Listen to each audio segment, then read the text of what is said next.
A piercing scream shattered the silence of the empty back road. Ava slammed her hand against the steering wheel, her breath fogging up the glass. Rain lashed against the windshield like needles. The engine coughed once, then died.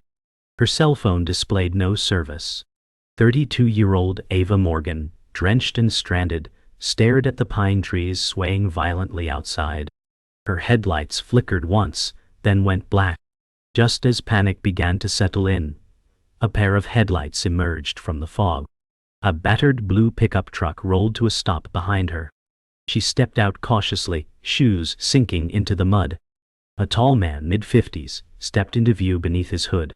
"Car trouble?" he asked, voice low but steady. Ava nodded, unsure. He knelt beside her vehicle, lifting the hood like he'd done it 100 times. She squinted at his face, familiar, unsettling. Her gut twisted. Somewhere in her past, that man's face had meaning. But right now, all she could do was watch him work. The storm didn't let up, but neither did he. The man worked in silence, glancing up only once to say, "This'll take a minute." Ava stood with her arms wrapped tightly around herself, each drop of rain stinging her skin like memory. The wind howled through the trees like a warning. As he tinkered with wires under the hood, she stared. His jawline, the curve of his brow, the way he moved. Something familiar, buried deep. Her breath caught. "Have we met?" she asked, her voice barely audible above the rain. The man didn't look up. "Don't think so," he said flatly. She looked away, heart pounding. The moment stretched. Finally, he closed the hood with a heavy thunk. "Try it now." She slid back into the car, turned the key. The engine sputtered, then roared to life. Ava exhaled, grateful. "Thank you," she said, meeting his eyes through the rain. He nodded, already walking away. Ava drove the rest of the way in silence, windshield wipers slicing through the rain. The man's face lingered in her thoughts like a ghost. Every movement of his had triggered a buried instinct, a whisper from her past she couldn't quite catch. Her childhood was a fog of closed doors and whispered arguments. Her mother rarely spoke of Ava's father, only ever calling him a mistake. But there was something in that man's eyes. A kindness, yes, but also shame. She turned onto her street and slowed. The storm had followed her home. Pulling into her driveway, she shut off the engine and sat there, staring into the rain. Who was he? Why did her stomach twist when he spoke? And why did her mind flash not to her childhood bedroom, but to a photo frame long hidden in her mother's attic? Inside her apartment, Ava changed out of her soaked clothes, wrapped in an oversized sweater. Her fingers brushed against a leather-bound journal she hadn't touched in years. Sitting on her bed, she opened it. On the first page, a clipped photo, yellowed with age, a newspaper image of her mother, arms crossed beside a man in a sharp suit. The headline read, "Local campaign manager resigns amid scandal." Her eyes traced the man's face. It wasn't the stranger from the road, but beside him, slightly blurred in the background, was the face she'd seen tonight. Younger, cleaner cut, but unmistakable. Her heart pounded. Ava whispered, "Why were you there?" Lightning flashed outside as Ava scrolled through an old digital archive on her laptop. The words from the newspaper headline echoed in her mind. She entered the man's name, Stephen Kincaid, into the search bar, fingers trembling. No results. Then, she tried the campaign manager's name. Dozens of articles. Buried among them, a mention of a mysterious aide who disappeared after the scandal broke. No photo. No details. Just a name. M. Keller. She clicked the link, page not found. Her frustration peaked, but her curiosity burned hotter. She knew that face. Ava leaned back, the storm outside pounding in rhythm with her heartbeat. This wasn't over. It was just beginning. The next morning, Ava sat in her cluttered office at the community youth center, staring at her cold coffee. Laughter and shouting echoed down the hallway, teenagers gathering for morning sessions. But her mind was elsewhere. She couldn't stop thinking about M. Keller. The youth center director, Mr. Briggs, poked his head in. "You all right, Ava?" he asked. She forced a smile. "Yeah, just didn't sleep much."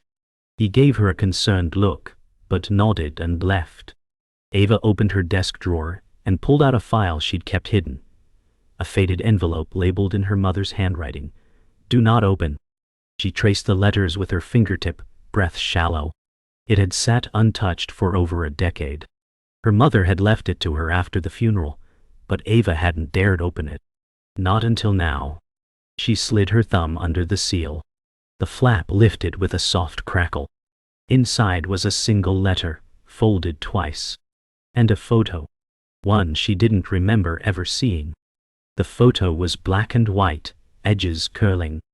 A young woman. Her mother stood beside a man in military fatigues, arms slung around her shoulders. They were smiling, but Ava could see the tension behind her mother's eyes. The letter was short, handwritten in blue ink. "If you're reading this, I'm gone. And you deserve the truth." His name was Matthew Keller. He was not the man I thought he was. Ava's heart skipped. "He disappeared when you were 5. Said it was to protect us. But it wasn't. He ran. 9D. He ran from something bigger than us both." Ava stared at the letter, her mother's voice echoing in her head. "Killer, Dart. It was him. The man on the roadside. The one who'd fixed her car." She hadn't imagined the connection. And now she had proof. But why had her mother kept this buried so long? And what exactly had Keller run from? By afternoon, Ava couldn't focus. She stepped outside the center and called her friend, Lena. "I need to talk," Ava said.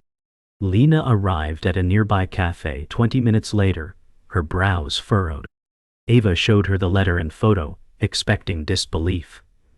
But instead Lena went pale. "You know something," Ava said, voice sharp. Lena hesitated.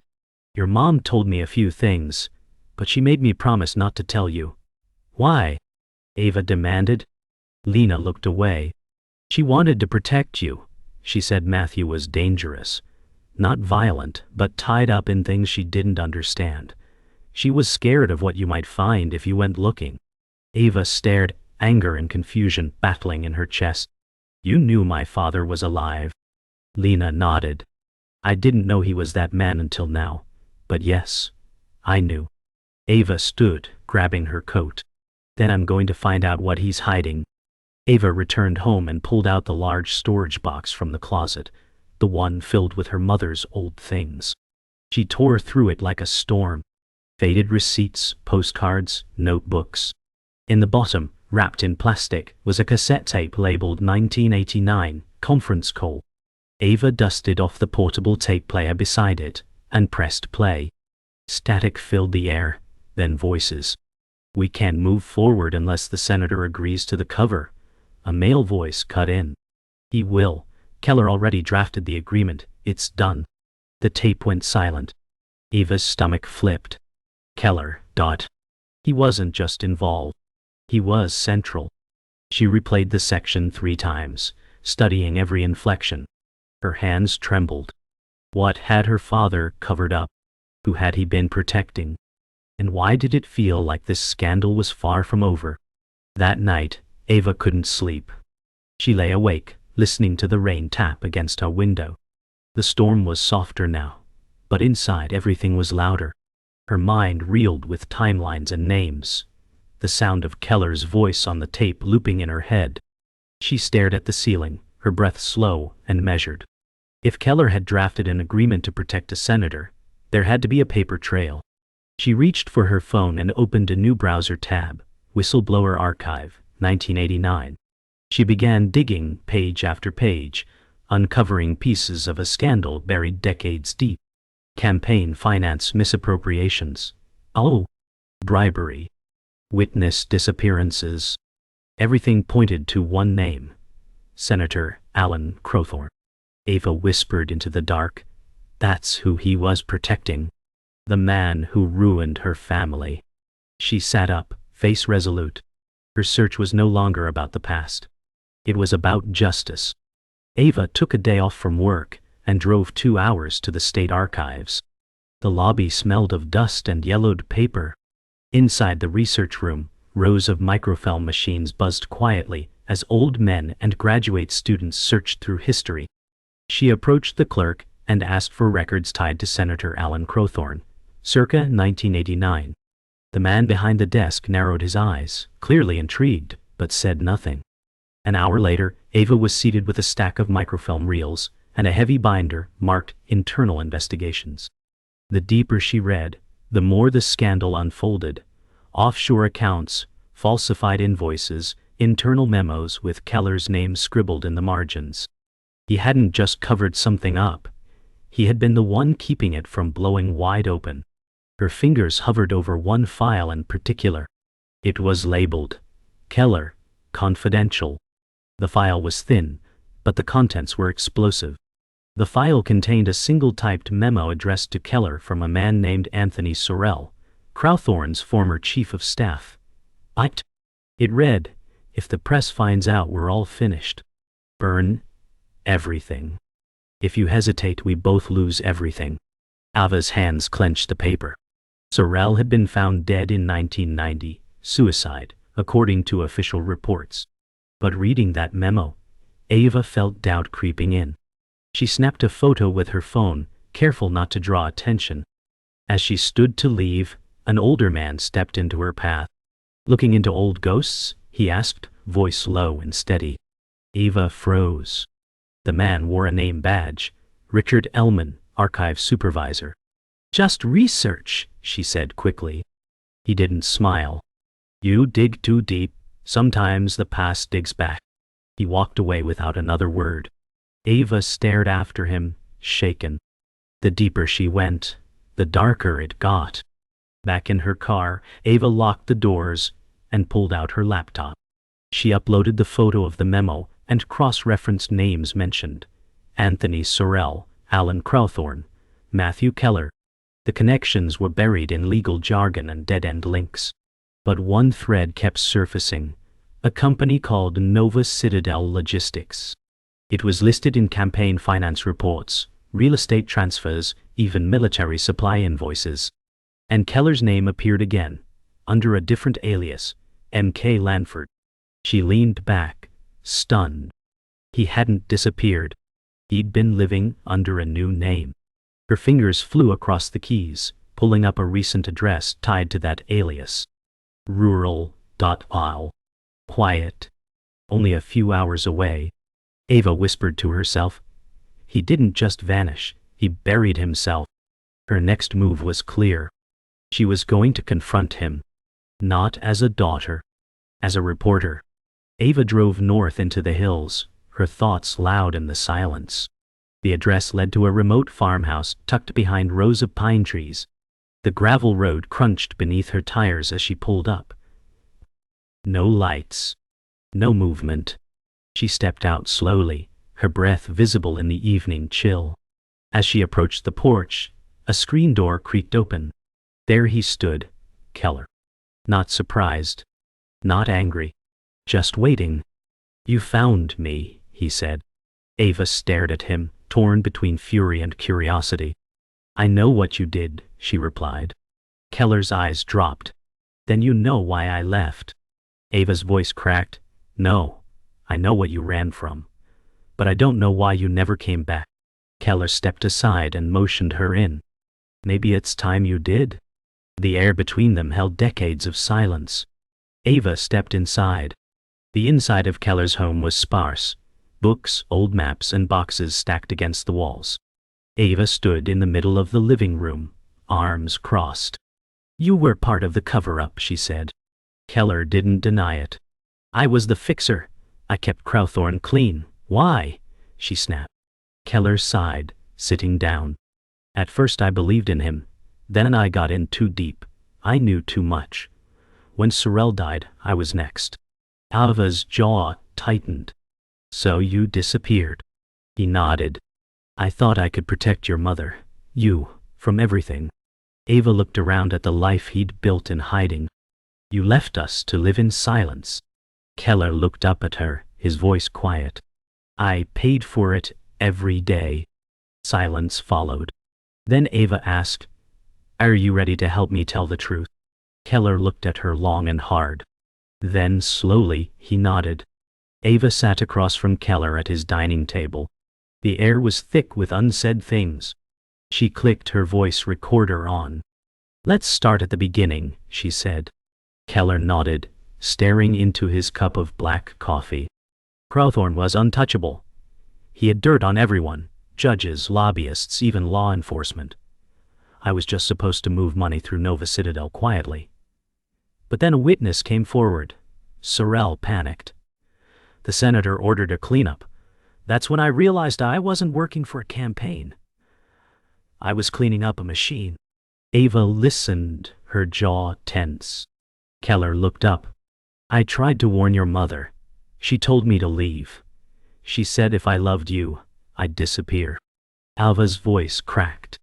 "So you did, and you let her die with the burden alone." Keller looked down, ashamed. "I thought she'd be safer without me." Ava leaned back, shaken but steady. The truth was darker than she imagined, and she hadn't even reached the worst part yet. Back at her apartment, Ava replayed the conversation while scanning through the files she'd collected. She mapped the connections on her wall. Crowthorne, Nova Citadel, Keller, Sorrel. Then she paused. A photo Lena had once shown her during college. A campaign galajati. She dug through an old shoebox and found it. There, in the corner of the image partially obscured, was Lena standing next to Crowthorne. Ava stared, breath caught in her throat. Lena had been there. Not just close to the story, inside it. Her hands shook as she called Lena. "I need to see you. Now." "Ava, what's going on?" Lena asked, guarded. "You lied to me." Silence. Then, "Come over." Ava hung up, heart pounding. She suddenly understood why the betrayal had cut so deep. Lena hadn't just kept secrets, she'd lived in them. Lena opened the door slowly, her expression unreadable. "You figured it out?" she said softly. Ava stepped inside without a word. "How long were you involved?" Ava demanded. Lena's voice cracked. "My dad was Crowthorne's legal advisor. I grew up around it. I never knew what it really was, until it was too late." Ava's voice trembled. "You knew who Keller was. You knew what he did. You let me chase ghosts while you stood in the truth." Lena's eyes brimmed. "I wanted to tell you, 100 times, but your mother begged me not to. She thought you'd go after it, just like she did." Ava's hands balled into fists. "You weren't protecting me. You were protecting them." Silence filled the space between them like static. Finally Ava whispered, "I trusted you." Lena said nothing. Some betrayals were too sharp for forgiveness. The next day, Ava sat alone in a downtown cafe, laptop open, fingers hovering over the keyboard. She had enough for an exposé. The memo. The photos. The testimony. She stared at the blinking cursor. Publishing meant consequences, danger. Her job. Her safety. But also clarity. Redemption. Her phone buzzed. A message from Keller, "You still have a choice." She closed her eyes, then began to type. 30 years ago, a man disappeared. Not because he was guilty, but because he was complicit in protecting power. This is the story of what he buried, and the family he left behind. She typed without stopping, each word a reckoning. Outside, the city moved on, unaware that a storm was brewing again. Ava wasn't just breaking a story. She was shattering a wall built to keep people like her out. Hours later, Ava clicked, "Publish." The article went live. Within minutes, her inbox flooded. Journalists. Lawyers. A name lit up her screen. Alan Crowthorne's office. She didn't open it. She didn't have to. The truth was out now. Ava stared at her reflection in the dark laptop screen. The weight she'd carried for years had shifted. Not gone, but no longer silent. Then, a knock on her door. Keller stood in the hallway, shoulders tense. "They'll come for me now," he said. Ava nodded. "And I'll tell them everything." He gave her a sad smile. I never wanted you to carry this. Ava replied, too late for that. They stood there for a moment, father and daughter, not reunited, but aligned by truth. Keller stepped back into the shadows. Ava closed the door, her breath steady. She didn't need forgiveness. She had the truth. Ava sat in the newsroom conference room, her story already trending. Across the table sat her editor, arms folded, face unreadable. You realize what you've done? He asked. Ava met his gaze. Yes. He leaned forward. This goes far beyond a personal story. You've accused a sitting senator of conspiracy and obstruction. Ava nodded. And I have the evidence to back it up. He studied her for a long beat, then handed her a folder. We're going to war. This is going to shake everything. Ava flipped it open. Legal counsel contact, press strategy, security protocol. The gravity hit her. She wasn't just publishing anymore. She was stepping into a battle with people who had buried bodies and truth for decades. Her voice was calm. Let them come. Her editor nodded. They will. The room fell silent. Outside, reporters were already setting up. The world was watching. The next morning, Ava stepped out of her building to find camera crews already waiting. Microphones extended toward her as questions flew. Are you accusing Senator Crowthorne directly? Do you fear retaliation? Ava paused, straightened her coat, and looked into the cameras. The truth doesn't care who it destroys. It only demands to be heard. She turned and walked through the crowd, not answering another word. That afternoon, Keller turned himself in. Photos of his surrender flooded the news cycle. Crowthorne issued a vague statement denying involvement, but the pressure was building. Ava watched from her living room as national outlets picked up the story. A part of her ached for the girl who once only wanted answers. But that ache had become fire. She wasn't chasing ghosts anymore. She was chasing justice. And the ghosts were chasing back. In a private meeting room at the district attorney's office, Ava sat beside a legal advisor as prosecutors laid out their interest in Keller's testimony. If he confirms your account, one said, we can subpoena Crowthorne's financial records. Keller spoke clearly, unwavering. I handled the transactions. I destroyed files. I buried the witness list. One of the attorneys leaned forward. And did Crowthorne authorize it? Keller looked directly at Ava Hall. Yes. The room went still. The foundation of a 30-year deception had cracked. Outside the window, sirens echoed faintly. Ava clenched her hands together beneath the table. This wasn't triumph. It was weight. The weight of knowing that the moment justice began, everything else could collapse. But she didn't flinch. So what's next? She asked. The prosecutor replied, now we burn it down. That night, Crowthorne's office went dark.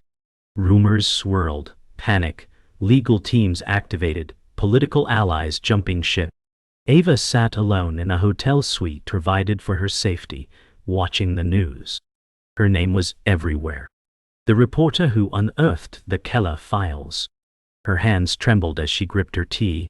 The silence around her was deafening. Her phone buzzed. A message from an unknown number. You think this is over? It's just the start. She stared at the screen, then deleted it. The fear was real. So was the danger. But so was the truth. She looked in the mirror across the room. She barely recognized herself. Not because she'd changed, but because she'd uncovered the part of her that was always there. Ava Morgan was no longer the woman chasing answers. She was the answer. And she was done running. The next day, Crowthorne was subpoenaed. News vans swarmed Capitol Hill. His lawyers tried to delay, but the dominoes were falling. Ava stood outside the courthouse, flanked by reporters, but not as a witness, as a journalist. She answered questions with calm resolve. When asked if she was afraid, she replied, afraid? Yes. But truth doesn't wait for safety. That afternoon, her article series was nominated for a major investigative journalism award. Ava barely reacted. She didn't do it for recognition. She did it for her mother. For herself.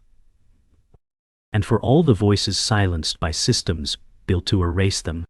As she walked away from the cameras, Keller stood waiting across the street, free on bond. He gave a slow nod. It wasn't reconciliation, but it was acknowledgement.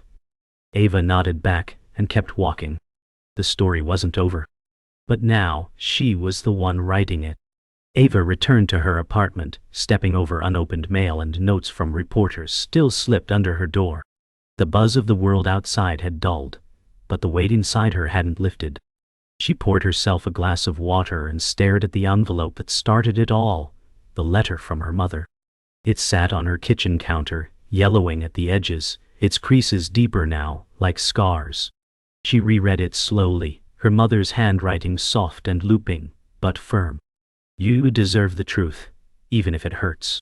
Ava pressed the paper to her chest and closed her eyes. She had unearthed more than scandal. She had uncovered her family's silence, broken through a wall built on lies, and found herself on the other side, raw, but whole. For the first time in years she allowed herself to cry. Not out of pain, but relief. The silence was broken. That evening, Ava met with a small group of young journalists at a local college auditorium.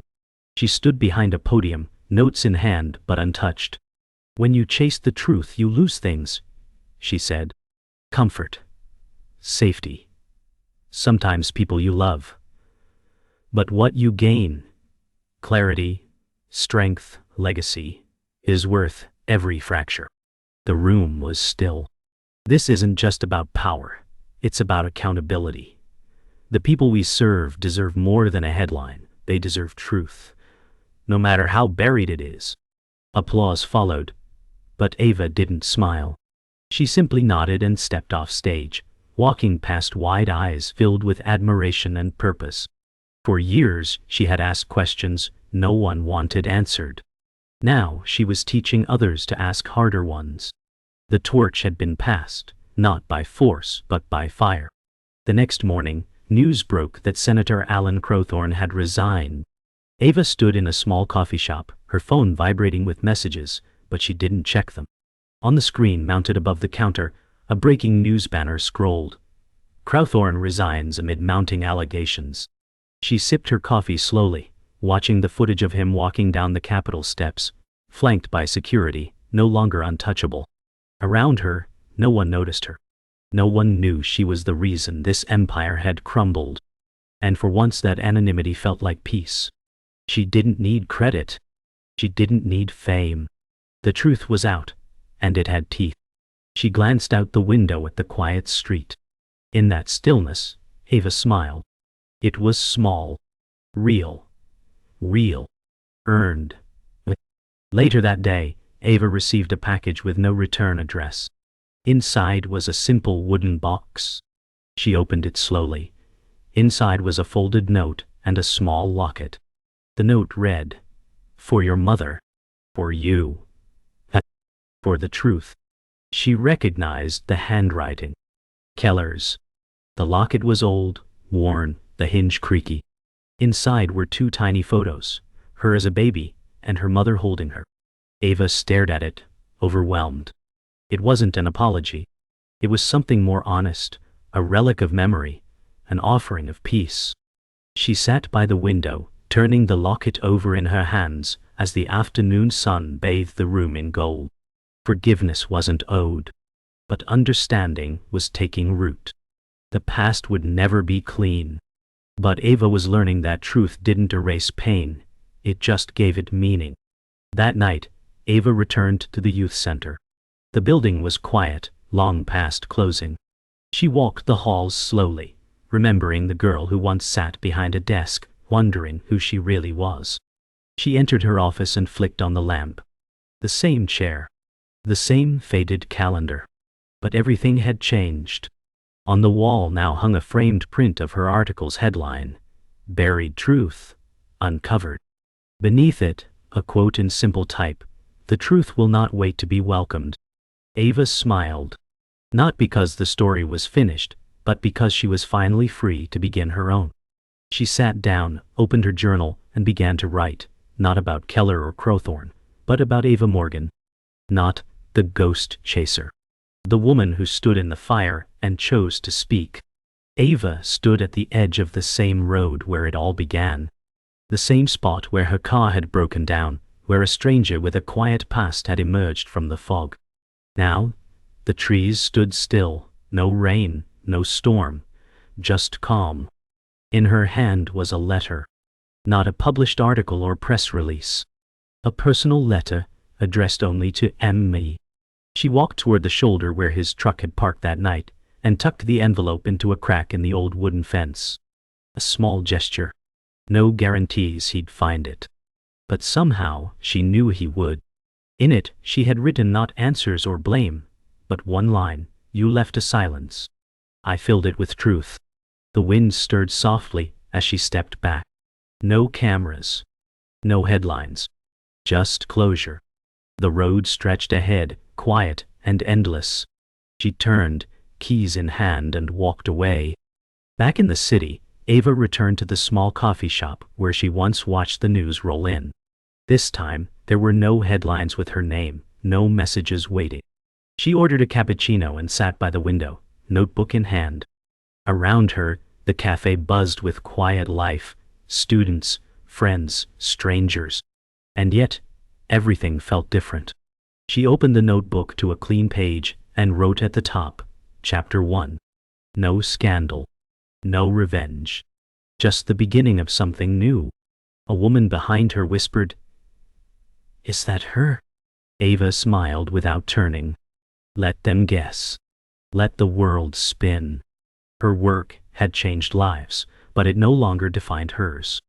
She closed the notebook, sipped her drink, and let the moment stretch. For once, the story wasn't chasing her. She was choosing what to write next. Later that afternoon, Ava visited her mother's grave for the first time in years. The cemetery was quiet, birdsong floating through the air. She knelt beside the stone, brushing away leaves and petals. "I did it, Mom," she whispered. "You were right to be afraid, but you were wrong to stay silent." She placed the locket on the headstone, its worn gold catching the light. "He came back," she added softly. "And I made sure his truth didn't stay buried." There was no crowd to witness, no applause. Only sunlight, wind, and the sound of her own breath. Ava sat there for a while, not speaking, just being. Not angry. Not broken. Simply still. The silence was no longer painful. It was sacred. A space that now belonged to healing. A week later, Keller was officially indicted. The news broke while Ava stood in the back of a packed lecture hall at a journalism ethics symposium. She watched from a distance as a younger reporter presented her article as a case study, anonymized, but clearly hers. The speaker pointed to a slide that read, "Truth isn't justice, but it makes justice possible." Ava listened, arms crossed, then quietly slipped out before the applause began. Outside, the air was crisp. She exhaled deeply. Let others carry the banner now. She had done her part. She had fought the machine and survived. She walked along the university quad, her steps quiet but assured. Not a hero. Not a headline. Just Ava Morgan, woman, writer, daughter, truth seeker. And for once, that was enough. The final scene was simple. Ava, walking through a quiet park as sunset bled across the sky. Her phone buzzed again and again. Alerts, calls, messages. She silenced it, slid it into her coat pocket, and kept walking. The world could wait. The camera panned wide as she crossed a footbridge, her reflection shimmering in the stream below. She paused halfway, leaned against the railing, and watched the water move. Everything she had uncovered, everything she had endured, flowed beneath her. Not gone, but no longer holding her. Ava smiled. Not for the cameras. Not for legacy. But because the silence was finally hers. The story was over. And the woman standing at the center of it was finally free.